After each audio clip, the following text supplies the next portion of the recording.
नमस्कार विद्यार्थी मित्रांनो, आज आपल्याला पायथागोरस थेरम याविषयी माहिती घ्यायची आहे. तर पायथागोरस थेरम काय आहे? Pythagoras theorem in right angle triangle sum of squares of two sides of triangle is equal to hypotenuse square. म्हणजे काटकोन त्रिकोणामध्ये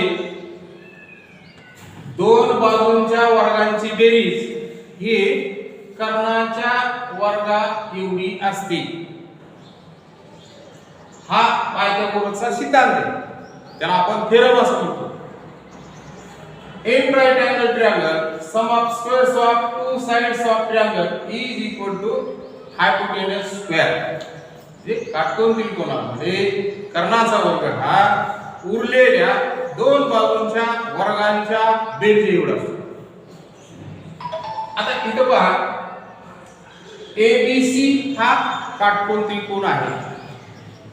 in triangle there are angle B is right angle. कोन B हा 90 अंशाचा आहे. That's why triangle ABC is right angle triangle. Therefore, triangle ABC is right angle triangle. In right angle triangle, by applying rule Pythagoras, that is AB square plus BC square is equal to AC square. म्हणजे या ठिकाणी AB ही त्या त्रिकोणाची एक बाजू, म्हणजे आपण त्याला उंची असं म्हणणार आहे, उंचीचा वर्ग, BC हा पायाचा वर्ग आणि AC म्हणजे त्याचा हायपोटेन्यूस म्हणजे कर्णवर्ग. आता इथे पहा, now check the given triangles are right angle triangles or not. दिलेले त्रिकोण हे काटकोन त्रिकोण आहेत का हे तपासा. असा छोटासा प्रश्न आहे पहा.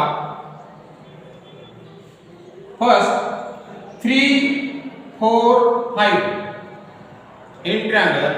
First side 3, second 4, and remaining side is 5. To now check the given triangle are right angle triangle or not right angle triangle. आता हे काटकोन त्रिकोण आहे की नाही हे कसं आपल्याला चेक करायचं आहे, तर आपण इथं पाहू. 3, 4, 5 these are three sides of triangle. Assume that 3 is base, 4 is height of triangle, and remaining side greater side is hypotenuse of triangle. सर्वात मोठी बाजू ही 5 आहे, तर आपण कर्ण समजू, आणि उरलेल्या दोन बाजू 3 आणि 4 त्या दोन बाजू त्या त्रिकोणाच्या पाया आणि उंची म्हणून समजू. आता आपण इथं पायाचा वर्ग,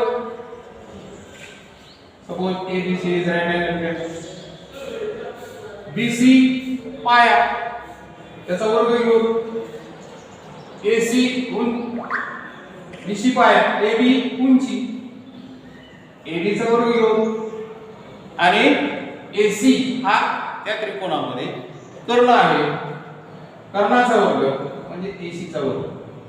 आणि या किमती यामध्ये ठेवून आपण ते तपासून पाहू. BC किती होता? 3 चा वर्ग घ्या. AB 4 होता, 4 चा वर्ग घ्या. AC 5 आहे, 5 चा वर्ग घ्या. 3 चा वर्ग 9 येईल, 4 चा वर्ग 16 येईल, 5 चा वर्ग 25 येईल. See here, BC square plus AB square equal to AC square. AB is base of triangle, AB is height of triangle, and AC is hypotenuse of triangle. Now take BC square means 3 square plus AB square means 4 square, and last AC means 5 square. 3 square equal to 9, 4 square equal to 16, and 5 square equal to 25. Take sum of 9 and 16, that is 25.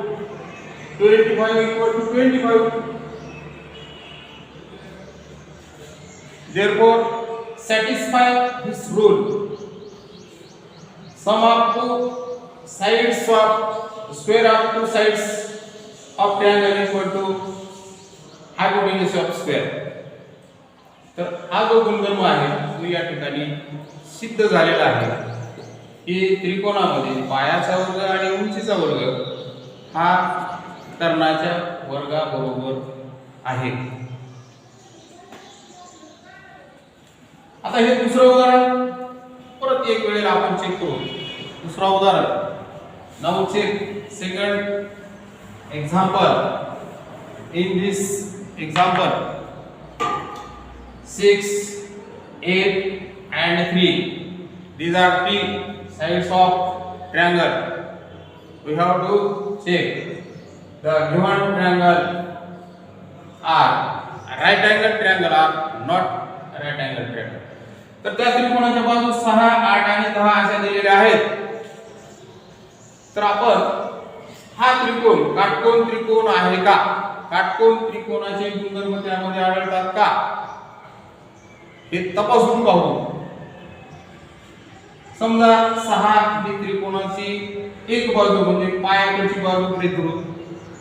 8 ही त्याची उंची गृहीत धरू आणि उरलेली बाजू ही 10 गृहीत धरू. आणि आता पायथागोरस रूल नुसार, पायथागोरसने जो नियम घालून दिलेला आहे की काटकोन त्रिकोणामध्ये दोन बाजूंच्या वर्गांची बेरीज जर तिसऱ्या बाजूच्या वर्गाच्या बरोबर येत असेल तर तो काटकोन त्रिकोण असतो. हा जो नियम घालून दिलेला आहे तो आपण या ठिकाणी पडताळून पाहू. 6 आणि त्याचा पाया 6चा वर्ग, 8 त्याची उंचीचा वर्ग, आता उरलेली बाजू 10चा वर्ग. आता 6चा वर्ग किती आहे? 6चा वर्ग किती आहे सांगा. 6चा वर्ग आहे 36. 8चा वर्ग किती आहे?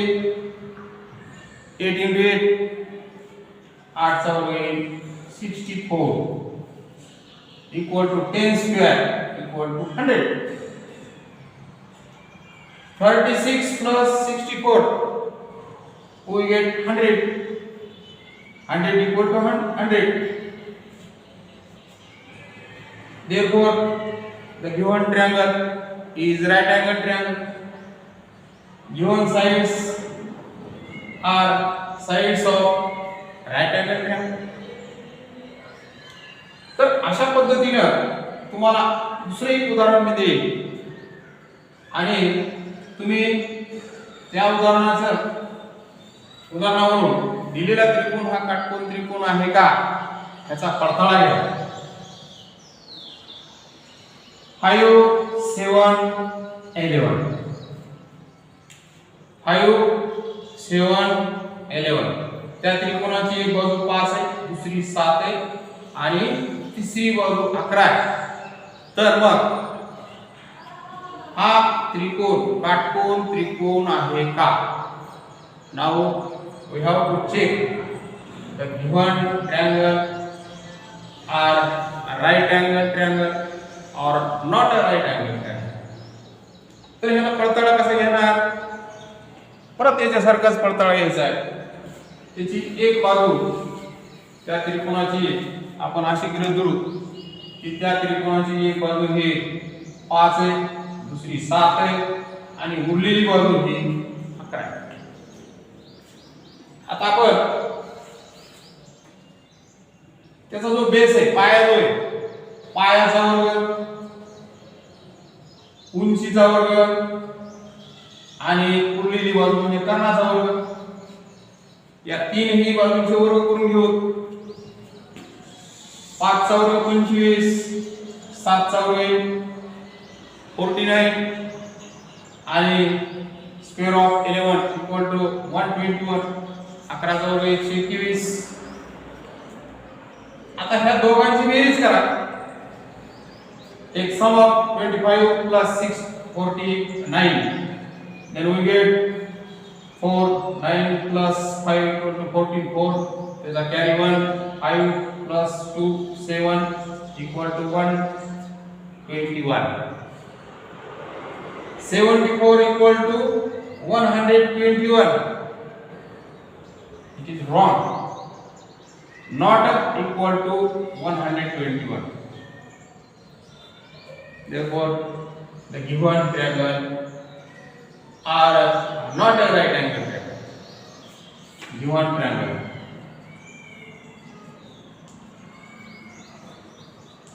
is not a right angle triangle.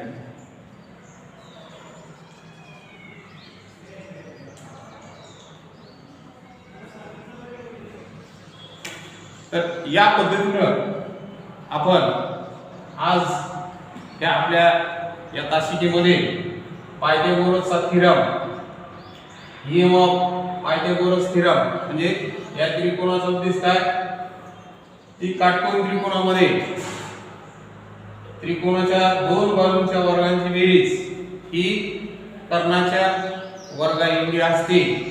हा पायथागोरसचा सिद्धांत आहे आणि त्यावर आधारित आपण या ठिकाणी उदाहरण पाहिले की आपल्याला बाजू दिलेल्या आहेत, त्रिकोणाच्या 3 बाजू दिलेल्या आहेत आणि त्या बाजूवरून तो असणारा त्रिकोण हा काटकोन त्रिकोण या प्रकारचा असेल का नसेल या संबंधीची माहिती किंवा विवेचन आपण या ठिकाणी केलेले. जर कोणाला काही शंका असतील तर तुम्ही विचारू शकता. आपले प्रश्न काही असतील तर मला विचारा.